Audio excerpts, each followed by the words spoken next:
Assalamualaikum and very good morning. My name is Haidah binti Hamizan, a final year student of Universiti Teknologi Malaysia, and I will present to you about my final year project, which is graphene-based power amplifiers.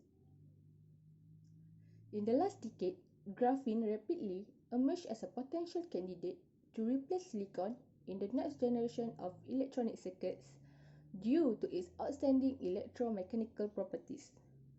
So what is graphene?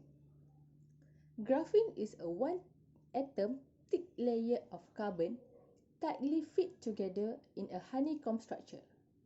Many stacks of graphene sheets will create graphite, which is used in our daily life, such as pencil tips.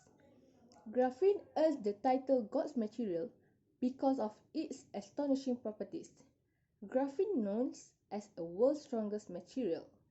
It also has extraordinary thermal and electrical conductivity, thin, light, flexible, and damp-proof that can avoid corrosion. Researchers all over the world continue to constantly investigate and patent graphene to learn its various properties and possible applications, which include batteries, transistors, computer chips, energy generation, supercapacitor, and so on. Based on my research, less work is found in implementing graphene-based material for use in power amplifier amplification. Therefore, in this project, Class A amplifier performance based on graphene nanoribbon will be investigated. The objective of this project are to design Class A power amplifier based on graphene nanoribbon and to benchmark the power efficiency of the Class A based on graphene amplifiers with conventional silicon materials.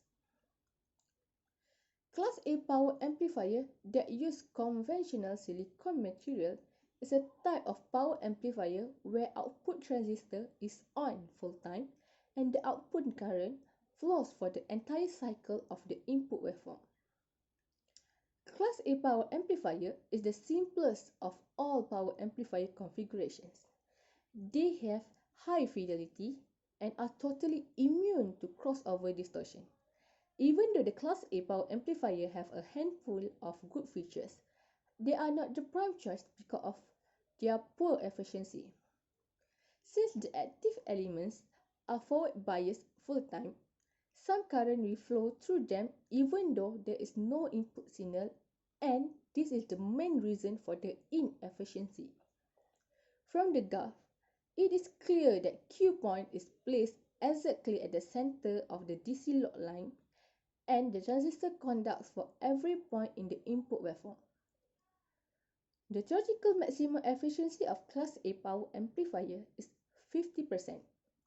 In practical scenario, with a capacitive coupling and the inductive loads, the efficiency can come down as low as 25%. This means 75% of the power drawn by the amplifier from the supply line is waste.